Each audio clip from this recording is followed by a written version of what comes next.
बेटा, सीएनएस हमारा टॉपिक था। सीएनएस में हमने पहले ब्रेन को डिस्कस किया। अब हमारा टॉपिक है स्पाइनल कार्ड।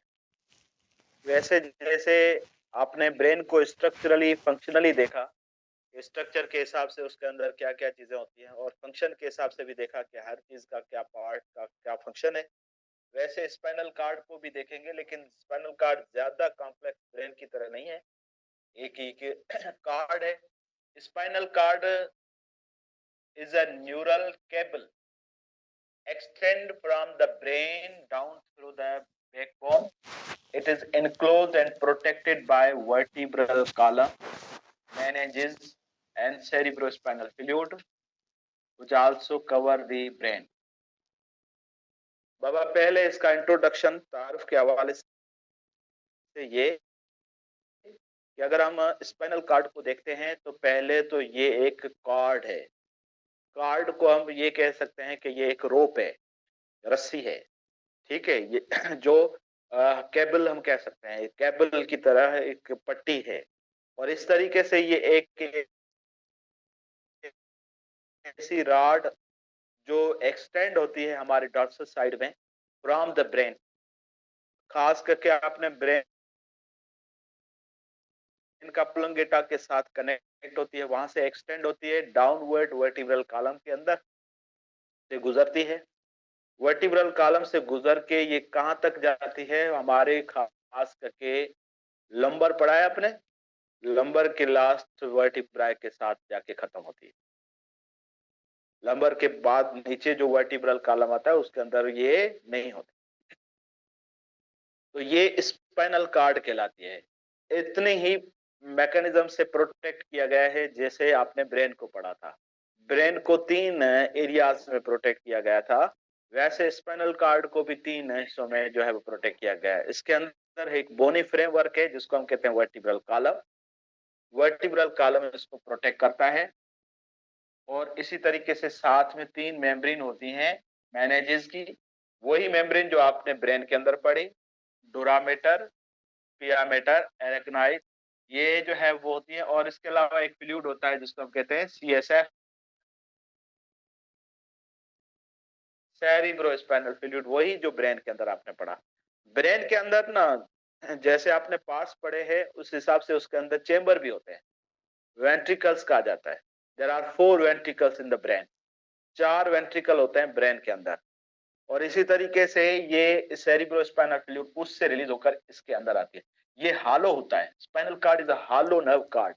ये एक ऐसी ट्यूब लाइक होता है, इसके अंदर बीच में एक सुराख होता है जो टिप से लेकर एंड तक जो है वो जाता है। तो इसी तरीके से उसी पोर के अंदर से फ्लूइड जो है ट्रेवल करता है, सेरिब्रोस्पाइनल फ्लूइड। तो उसकी कैनाल भी इस तरीके से होती है, अंदर से ये हालो होता है। तो ये हो गया इसके हवाले से एक तारुफ। अब अगर इसकी एनाटॉमी देखें तो inside the spinal cord 2 zones, जैसे आपने ब्रेन के अंदर पढ़े थे वैसे के वैसे जोन यहाँ पे पाए जाते हैं। The inner zone is grey matter. जो अंदर वाला पोर्शन है वो क्या होता है, grey matter, and primarily consist of the cell bodies of the interneurons, motor neurons, and neuroglia. The gray matter has the shape of H or butterfly. Sometimes इसको shape के हिसाब से देखा जाए, पढ़ा जाए तो इसकी शेप जो है वो एच शेप होती है। एच जो लेटर है उसकी तरह होती है, या हम कहते हैं बटरफ्लाई की तरह होती है। बटरफ्लाई की तरह दिखता है ये जोन एरिया, जो सेंट्रल एरिया है, और ग्रे मैटर कहलाता है क्योंकि ये सेल बॉडीज रखता है विदाउट, यानी कि आप कह लें कि इसके अंदर माइलिन शीथ नहीं पाई जाती। माइलिन शीथ ना होने की वजह से ये ग्रे दिखता है आपको। और उसके बाद द आउटर जोन, जो इसका बाहर वाला जोन है वो व्हाइट मैटर होता है, and contain axon, sensory neuron. Axon रखता है और इसके अंदर सेंसरी न्यूरॉन की एक्सॉन, और इसी तरीके से ये आउटर जोन कहलाता है। In dorsal column and axon of motor neuron in ventral column, these nerves tract may also contain the dendrites of the nerve cells. Neuron cell की डेंड्राइट्स भी इसमें आ सकती हैं। मोटर न्यूरॉन का एक्सॉन इसमें आता है, और सेंसरी न्यूरॉन का भी एक्सॉन इसके अंदर आता है। तो इसी रीजन वाले एरिया को हम कहते हैं व्हाइट मैटर। और यहाँ पे बायलिनशीट जो है वो ज्यादा पाई जाती है, तो इसीलिए इसका कलर, यानी कि इसको हम व्हाइट मैटर से प्रेजेंट करते हैं। एक ये बात कि आपने ब्रेन को भी पढ़ा था, ग्रे मैटर व्हाइट मैटर, लेकिन उसके रिवर्स है ये। आपने ब्रेन के अंदर पढ़ा था कि ग्रे मैटर जो है वो आउटर होता है और इसमें ग्रे मैटर इनर है। वहां पे आपने पढ़ा था व्हाइट मैटर आउटर है, यहाँ पे आउटर है, वहां पे इनर था। ब्रेन के अंदर व्हाइट मैटर इनर है और स्पाइनल कार्ड में व्हाइट मैटर आउटर है। क्लियर? ठीक है, तो ये इसका मैकेनिज्म रिवर्स में। बाकी इसको देख सकते हैं आप, ये एक्सटेंड हो रहा है, ये हमारे ब्रेन से यहाँ तक आता है। असल में स्पाइनल कार्ड ये खत्म होता है यहाँ पे लंबर वाले एरिया। उसके बाद यहाँ से यहाँ तक भी आता है थोड़ा सा फाइबर। ये जो जाती है ये फाइबर्स है, नर्व फाइबर्स हैं जो एक्सटेंड होती है ना बॉडी के अंदर, ये नर्व फाइबर्स कहलाती है, जिसको हम कहते हैं पेरिफेरल नर्व। ये इससे निकलने वाली पेरिफेरल नर्व है। लेकिन असल में स्पाइनल कार्ड यहाँ पे इस लुम्बर वाले एरिया में खत्म हो जाता है इसमें। तो इस तरीके से ये होता है। अब यहाँ पे इसको शक्ल में देखना है कट करके, क्योंकि हमने अभी एनाटॉमी समझी है। तो कट करके स्पाइनल कार्ड को निकालेंगे ना बाहर वर्टिब्रल कॉलम से, तो अंदर ये मैकेनिज्म ये कि सिलेंड्रिकल शेप में ये अंदर हालो होता है, अंदर ये ट्यूब की तरह होता है अंदर जो है वो इस तरीके से। बाकी इसके जोन आ गए दो बाहर, एक बाहर वाला जोन है आउटर, जिसको हम क्या कहते हैं व्हाइट मैटर, और ये इनर जो है वो उसको हम क्या कहते हैं ये वाला एरिया,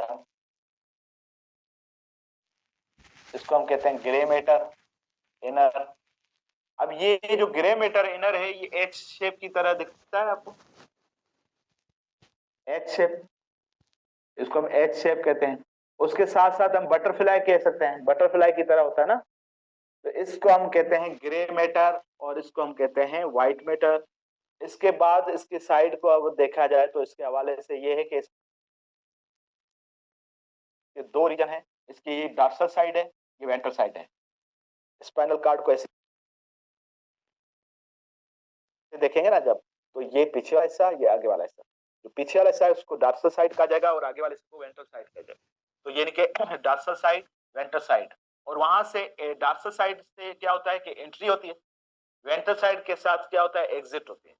तो सेंसरी जो नर्व्स होती हैं ना, पेरिफेरल नर्व्स में जो सेंसरी न्यूरॉन्स होते हैं जो बॉडी से मैसेज लेकर आ रहे हैं, वो डॉर्सल साइड से इंटर होते हैं, और जो ब्रेन से मैसेज जा रहे हैं ना बॉडी की तरफ, वो वेंट्रल साइड से निकलते हैं। तो डॉर्सल साइड एंट्री पॉइंट है और वेंट्रल साइड एग्जिट पॉइंट है। तो इन जहां से निकलती हैं एरियाज को उसको हम कहते हैं root, dorsal root, ventral root. Dorsal root जो है वो एंट्री है सेंसरी न्यूरॉन की, और वेंट्रल रूट जो है वो एग्जिट है मोटर न्यूरॉन की। और इसी तरीके से वो सेंसरी और मोटर न्यूरॉन निकलते ही आगे जाके इसी तरीके से मिलती मतलब कलेक्ट होती हैं, और इसी तरीके से उनको हम कहते हैं peripheral nerves. Peripheral nerves, peripheral nerves ये हैं। अब यहाँ से जो मैसेज जाते हैं वो इस तरीके से, अगर हम इसको देखें तो यहाँ से न्यूरॉन आया, सेल बॉडी बनी, सेंसरी न्यूरॉन की सेल बॉडी। उसके बाद यहाँ से गया, ये डॉर्सल साइड पे एंटर हुआ, यहाँ से मोटर न्यूरॉन आया, ये यहाँ से निकला और ये यहाँ पे आया। समझ आ रहा है? तो सेंसरी न्यूरॉन जैसे ही वेंट्रल रूट के जरिए दाखिल होने लगता है ना डॉर्सल साइड पे, डॉर्सल साइड पे जैसे ही सेंसर न्यूरॉन एंटर होता है तो वहां पे एक स्ट्रक्चर बनाता है swelling structure, that is called dorsal root ganglion. क्या कहते हैं उसको? ये dorsal root ganglion swelling area को कहते हैं इसको। ये जो स्वेल दिख रहा है ना आपको एरिया, थोड़ा सा स्वेलिंग हुए, ये असल में गैंग्लियन कहलाता है। ये असल में सेल बॉडी है, सेल बॉडी का क्लस्टर को गैंग्लियन कहा जाता है। सेल बॉडी के क्लस्टर्स को हम क्या कहते हैं? गैंग्लियन कहते हैं। तो सेंसरी न्यूरॉन के जो भी सेल बॉडीज हैं वो इस एरिया पे आते हैं। तो ये इस तरीके से होता है और यहाँ पे इस तरीके से मैकेनिज्म होता है। तो यानी कि आपने क्या पढ़ा, स्पाइनल कार्ड को आपने देखा कि स्पाइनल कार्ड एक केबल की तरह, या हम कहते हैं रोप की तरह, एक जो है वो राड है जो अंदर से हालो होती है। और ये हमारी बॉडी के अंदर स्पाइनल कार्ड कहाँ होता है, तो हमारी डॉर्सल साइड पे होता है, कनेक्ट विद ब्रेन। और इस तरीके से ये एक्सटेंड होता है ब्रेन से लेकर हिप तक, लेकिन लेकिन उसमें वर्टिब्रल कॉलम के अंदर और मैनेजेस के अंदर, और प्लस में सेरिब्रोस्पाइनल फ्लूइड के जरिए इसको प्रोटेक्ट किया गया है। और इसको अगर देखा जाए तो इसको कट करके देखेंगे, कट करेंगे तो इसके अंदर जो है वो ये चीजें आपको मिलेंगी कि इसके दो पोर्शन होंगे, एक बाहर वाला एक अंदर वाला। Outer matter called white matter, inner matter called grey matter. और वो क्यों होता है वो तो आपने क्लियर किया।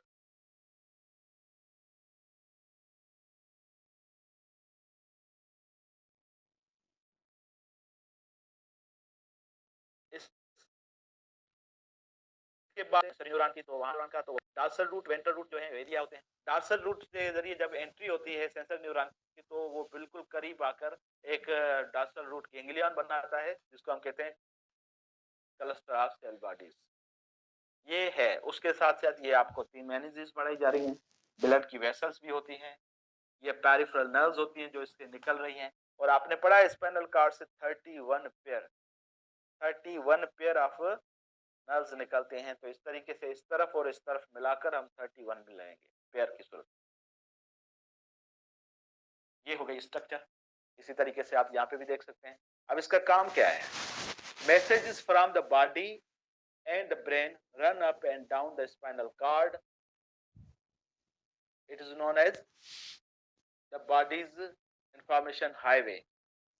The spinal cord also function as a reflection, the sudden involuntary movement of muscle.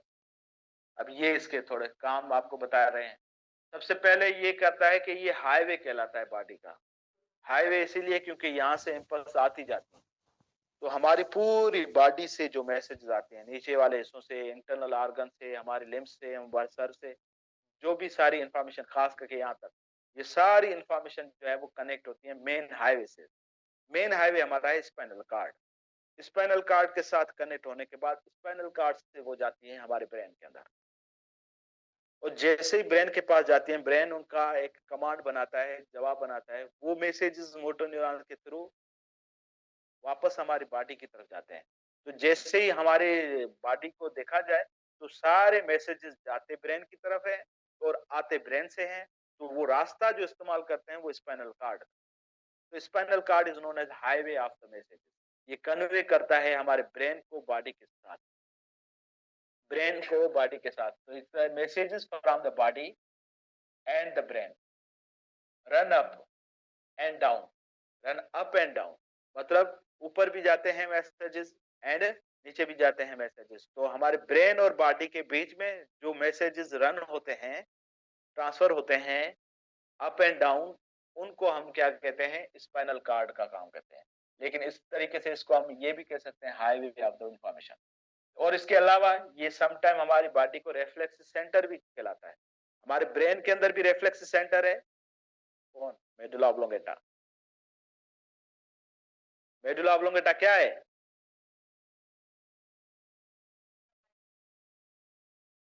Hind brain का पार्ट है और इसको हम रेफ्लेक्स सेंटर भी कहते हैं। मिड ब्रेन को नहीं कहते। मिड ब्रेन थोड़ी है रेफ्लेक्स सेंटर। रेटिकुलर फॉर्मेशन आप कहते हैं? नहीं, मिड ब्रेन नहीं है बेटा। Medulla oblongata reflex, high cupping, sneezing, coughing, involuntary activities है, लेकिन रेफ्लेक्स सारी इनवॉलंटरी है। रेफ्लेक्सेस क्या होते हैं, वॉलंटरी है या इनवॉलंटरी है? पहले तो ये क्लियर करें। इनवॉलंटरी है तो सीधी बात है कि ये इनवॉलंटरी कंट्रोल करता है। इनवॉलंटरी मतलब ये रेफ्लेक्सेस को कंट्रोल करता है। आंख का बंद हो जाना रेफ्लेक्स है, हाथ का जर्क खाना रेफ्लेक्स है। तो हमारी बॉडी के अंदर रेफ्लेक्स दो तरीके के होते हैं, एक यहाँ से नीचे वाले हिस्से के रेफ्लेक्सेस, एक यहाँ से ऊपर वाले रेफ्लेक्सेस। जो नीचे वाले हिस्से के रेफ्लेक्सेस हैं वो स्पाइनल कार्ड कंट्रोल करता है। समझ आया? और जो ऊपर वाले, जैसे कि किसी खाने को आपने टेस्ट खाने को देखा, आपका माउथ में सैलिवेशन आ गई, आपके चेहरे के ऊपर एक्सप्रेशन आ गया, आंख बंद हो गई, कोई आंख के अंदर कचरा झुक गया, तो इस तरीके के रेफ्लेक्सेस आपके जो हैं वो कौन कंट्रोल कर रहा है? स्पाइनल कॉर्ड नहीं, मिड ब्रेन नहीं, मेडुला ऑब्लोंगेटा। समझ में आ रहा है? मिड ब्रेन का काम ये नहीं होता है, मिड ब्रेन मेडुला ऑब्लोंगेटा। अच्छा, बाकी आपका जो ऑटोमेटिक आप कहते हैं ना, ये ऑटोमेटिक इनवॉलंटरी रेस्पॉन्स है। ऑटोमेटिक इनवॉलंटरी रेस्पॉन्स जो है रेफ्लेक्सेस होते हैं। जो इनवॉलंटरी एक्टिविटीज है, वो इनवॉलंटरी एक्टिविटीज आपके हाइपोथैलेमस के पास है। ब्लड प्रेशर को चेक करना, थर्स्ट को चेक करना, टेम्परेचर को चेक करना, वो आपकी हाइपोथैलेमस के पास है। वापस पढ़ाऊं brain? Thank you very much. तो ये इस तरीके से पढ़ा जाता है, रेफ्लेक्स सेंटर है। आपकी बुक में एक्सप्लेन नहीं किया हुआ डिटेल में तरीके से, जो नया बुक है ना, किसी काम का नहीं है। तो यहाँ पे आपने देखा कि ये आपकी बॉडी का स्पाइनल कार्ड है, देख लिया आपने। इसकी ये डॉर्सल साइड है, ये वेंट्रल साइड है, ये बीच वाला जो है ग्रे मैटर है, साइड वाला व्हाइट मैटर है। यहाँ से जो है वो इम्पल्स आ रही है, यहाँ से इम्पल्स आते ही यहाँ पे सेल बॉडी बनाती है, और सेल बॉडी से मैसेज जो है वो यहाँ पे आते हैं। यहाँ पे मैसेज मोटर न्यूरॉन होता है, यहाँ पे सेल बॉडीज होती हैं, और इस तरीके से ये मैसेज बॉडी से पाया जाता है।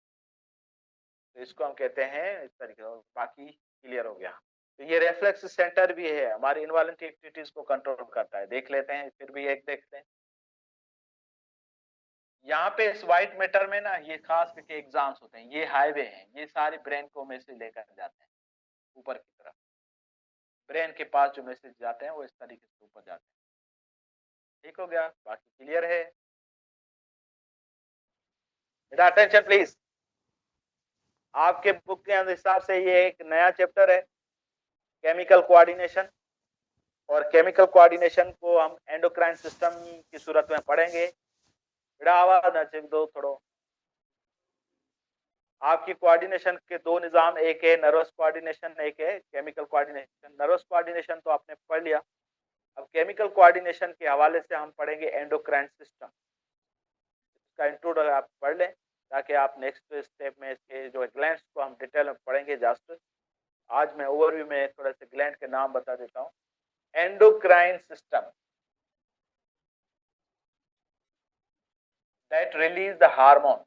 एंडोक्राइन सिस्टम हमारी बॉडी के अंदर एक स्पेशल ग्लैंड का सेटअप है, जो हमारी बॉडी के अंदर सीक्रेट करता है, बॉडी के अंदर ही रेगुलेशन करता है। तो इसीलिए इसका नाम क्या रखा गया, एंडोक्राइन। वैसे ग्लैंड होते हैं, पहले टर्म तो ग्लैंड क्लियर होना चाहिए। ग्लैंड वो होता है जो सीक्रेशन करता है, और ग्लैंड कई तरीके के होते हैं। एक एक्सोक्राइन होते हैं, एक एंडोक्राइन होते हैं, एक पैराक्राइन होते हैं, एक ऑटोक्राइन होते हैं। तो इस हवाले से उनकी सीक्रेशन होती है।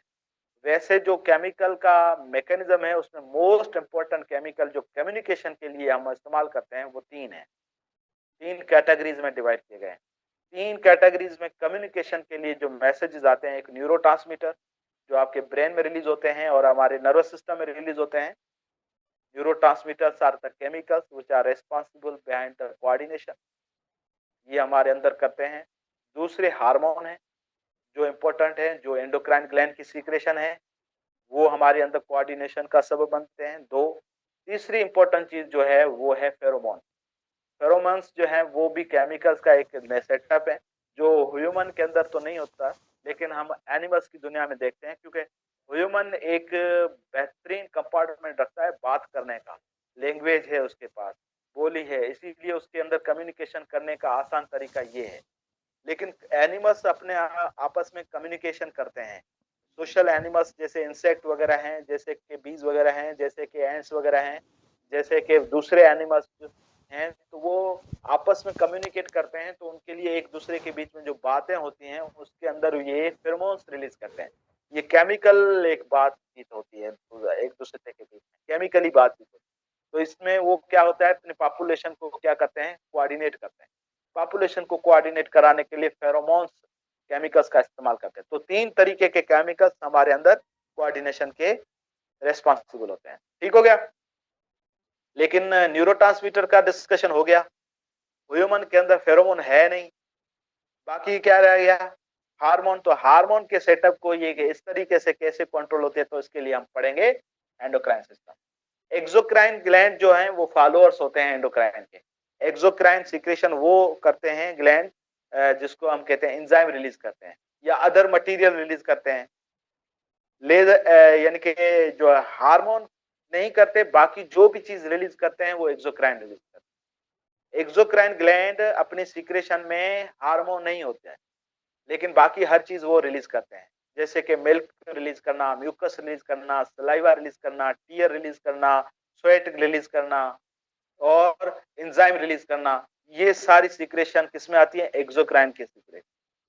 और एंडोक्राइन सिक्रेशन के पास सिर्फ हार्मोन होता है, और हार्मोन मैसेज है और ये ब्लड स्ट्रीम में रिलीज होता है और इसी तरीके से बॉडी के अंदर ही रहता है, तो इसीलिए इसको नाम रखा गया एंडोक्राइन, मतलब सीक्रेशन इनसाइड द बॉडी।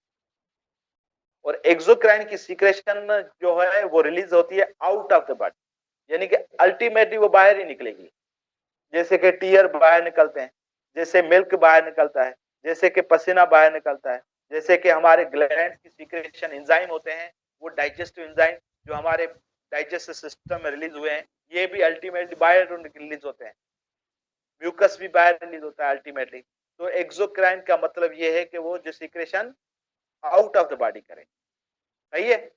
और इसी तरीके से उसकी सीक्रेशन एंजाइम या वगैरह वगैरह हो, लेकिन हार्मोन ना हो। तो एंडोक्राइन की मतलब है इनसाइड, क्राइन मतलब सेपरेट या secrete. Secrete inside the body is known as hormone. In the body of vertebrates there are certain ductless glands. Endocrine gland की खासियतों में एक ये पॉइंट आती है कि एंडोक्राइन ग्लैंड सारे डक्टलेस होते हैं, यानी कि इनकी अपनी डक्ट नहीं होती, अपनी नाली नहीं होती, और एक्सोक्राइन की अपनी नाली होती है। तो ये डक्टलेस ग्लैंड है व्हिच पाउड देयर सीक्रेशन हार्मोन, जो अपनी सीक्रेशन हार्मोन को पाउड करते हैं डायरेक्टली इनटू द ब्लड, क्योंकि इनकी अपनी डक्ट तो है ही नहीं। तो ये ब्लड वेसल्स के अंदर जो है वो अपनी सीक्रेशन करते हैं, तो ब्लड के अंदर दाखिल करते हैं। And in the body fluid are called endocrine gland, या ऐसी जगहों पे सीक्रेट करते हैं जहाँ पे फ्लूइड रिलीज हो रहा होता है, जहाँ से सीक्रेट हो रहा होता है उनके साथ। तो ये ductless glands consist of system called endocrine system. ये डक्टलेस जो भी ग्लैंड है ये कलेक्टली एक सिस्टम बनाते हैं, और उस सिस्टम को हम कहते हैं एंडोक्राइन सिस्टम। ये हमारे केमिकल कोऑर्डिनेशन वाले टॉपिक को समझाने की कोशिश की जा रही है, और मैं आपका अटेंशन बिल्कुल नहीं देख रहा। एंडोक्राइन ग्लैंड ऑफ मैन, आपका अटेंशन वो टू टू जो चल रही है उस पे, इस अभी बंद होने वाला है। हाँ, इसमें ये बंद हो जाएगा, और बंद हो जाएगा आपकी जान छूट जाएगी।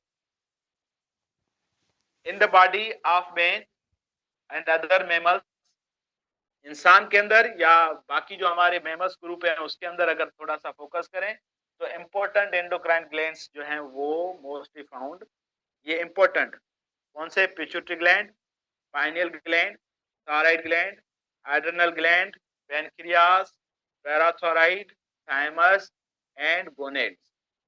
ये, और गोनेड्स में टेस्टिस मेल के पास, ओवरीज फीमेल के पास। ये मोस्ट इंपोर्टेंट जो है वो एंडोक्राइन ग्लैंड्स है। लेकिन इसके अलावा भी हमारे कुछ टिश्यू लेवल पे, ये आर्गन लेवल पे हमने पढ़ने, लेकिन टिश्यू लेवल पे, सेल लेवल पे भी कुछ ग्लैंड सीक्रेट करते हैं। और कुछ आर्गन जो ऐसे होते हैं जो वैसे उनका काम प्राइमरी दूसरा होता है, सेकेंडरी हार्मोन होता है। ये प्राइमरी ऑर्गन्स हैं जो हार्मोन के लिए बने हैं, यानी कि इनका प्राइमरी काम क्या है? हार्मोन प्रोड्यूस करना। बाकी सेकेंडरी काम दूसरे होते हैं। लेकिन जो कुछ ऑर्गन्स, जैसे हमारी किडनी भी एंडोक्राइन ग्लैंड हो सकती है, हमारी हार्ट भी एंडोक्राइन ग्लैंड हो सकती है, हमारा स्टमक भी एंडोक्राइन ग्लैंड हो सकता है। ये एंडोक्राइन ग्लैंड लेकिन असेसरी है, मतलब इसके बाद सेकेंडरी काम करते हैं, लेकिन इसी तरीके के ये काम करते हैं। तो ये ग्लैंड जो है वो हमारी बॉडी के अंदर